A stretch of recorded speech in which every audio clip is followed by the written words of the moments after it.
kita ajarin, kita didik, kita bina, apalagi mendapat kredit. Kan kredit usaha rakyat ini kan penting sekali buat mereka. Dan yang paling penting lagi apa? Mereka nggak tertekan dengan para tengkulak atau para rentenir. Nah, jadi hidupnya dia sejahtera, dia bisa mengembangkan dirinya, dia bisa hidup untuk saudara-saudaranya, lingkungannya, dan tanah-tanah kita jadi subur. Itulah mengakibatkan ketahanan pangan.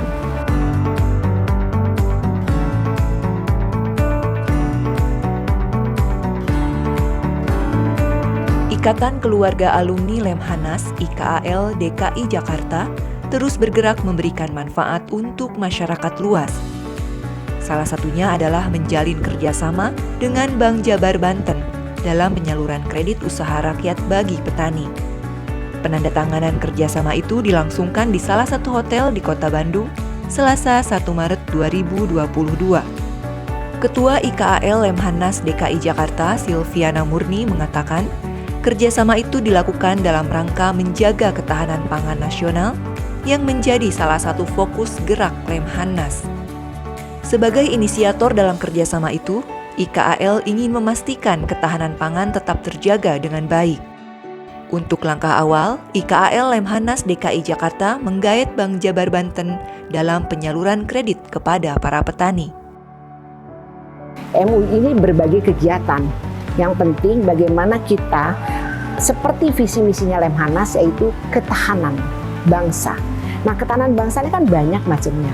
Ada ketahanan ekonomi, ketahanan pangan, ketahanan kesehatan, dan lain sebagainya.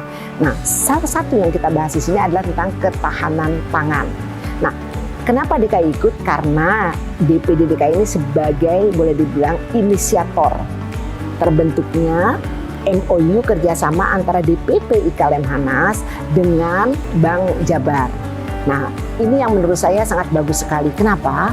Karena kita akan menurunkan kur untuk para petani yang ada di Jabar, khususnya di Subang. Nanti akan merembet terus nih. Jadi multiplier efeknya kita harapkan nanti bukan hanya di daerah Jawa Barat, tetapi juga Jakarta, kemudian dan seluruhnya lah, seluruh Indonesia. Sebagai langkah awal, penyaluran kredit usaha rakyat itu akan dilakukan di Subang, sekaligus menggelar panen raya jagung. Hasil panen itu nantinya akan didistribusikan ke food station sebagai BUMD Jakarta. Dengan cara seperti itu, Silvi berharap kesejahteraan hidup petani jadi terangkat dan bisa lebih mandiri. Hingga saat ini masih banyak petani yang terjebak dalam praktik ijon dan terperangkap dalam jebakan rentenir. Untuk itulah IKAL Lemhanas bergerak, ingin memberikan manfaat kepada masyarakat luas. Bukan saja dalam pertanian, tapi juga di sektor lain, seperti kesehatan.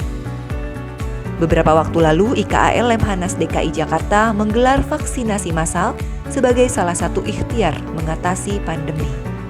Kali ini yang dilakukan adalah penyaluran kredit usaha rakyat kepada para petani sebagai upaya menjaga ketahanan pangan. Insya Allah kita akan menyalurkan KUR kepada para petani yang ada di Jawa Barat, khususnya ini yang pertama ada di Subang, sekaligus akan ada panen raya. Jadi mereka ada punya jagung atau lahan pertanian-pertanian lainnya atau produksi-produksi lainnya yang nanti kita akan mengundang gubernur-gubernurnya. Nah, kita insya Allah akan mengundang Kang Emil, Gubernur Jawa Barat, Pak Ridwan Kamil, termasuk juga insya Allah Pak Anies Baswedan. Kita akan juga mengundang, karena kenapa Pak Anies Baswedan diundang? Karena nanti yang akan menerima hasilnya ini adalah BUMD-nya Pemprov DKI Jakarta, itu food station, yang hari ini juga ikut rapat, sehingga akhirnya ada kolaborasi yang luar biasa dari berbagai daerah, termasuk para bank yang menyalurkan kurnya untuk mereka yang tepat. Karena saya ingin ini ya by name, by address, termasuk by handphone. Jadi petani-petani nggak sembarang petani. Petani yang memang sudah dibina, kemudian kita bisa berkomunikasi, dia juga punya, kita masukkan dalam database, NIK-nya jelas, nomor induk kependudukannya. Jadi kita memang benar-benar akan fokus pada sasaran. Silvi menegaskan IKAL Lemhanas akan terus berbuat yang terbaik untuk bangsa dan negara. Hal itu bagian dari upaya mewujudkan visi Lemhanas, yakni menjadi pusat layanan unggulan yang berkualitas dan kredibel dalam bidang ketahanan nasional. Ia berharap perhatian yang diberikan kepada para petani ini menjadi salah satu jalan dalam menciptakan kemandirian pangan di Indonesia. Pasalnya, hingga saat ini untuk pemenuhan beberapa kebutuhan pokok masih bergantung pada impor.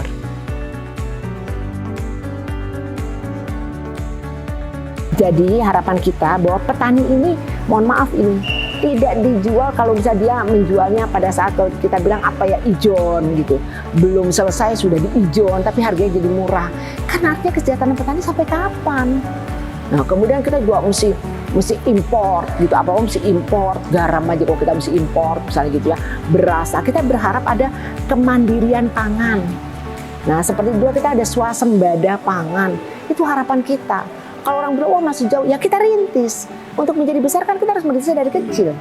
Nah seperti itulah yang, kenapa kita peduli? Ya memang salah satunya kan basic dasar kita adalah petani. Nah petani ini kan harus diopenin. Siapa yang mau ngopeni petani? Kebanyakan orang sekolah jauh-jauh ke kota, tapi nggak mau kembali lagi. Padahal lahan di sana luar biasa. Tapi kalau kita bikin petani itu menjadi sejahtera, mereka akan tergiur untuk kembali ke kampung halamannya, termotivasi. Nah ini yang saya berharap, dan saya sudah ketemu dengan teman-teman pimpinan-pimpinan yang berada di Bank Indonesia yang mengalami beberapa bank menjadi katalisatornya para bank-bank daerah. Ini juga dia akan terus bekerja sama dengan kita untuk ikut menggedor-gedor bahwa bank daerah ini kerjasama untuk kepentingan masyarakat yang lebih banyak.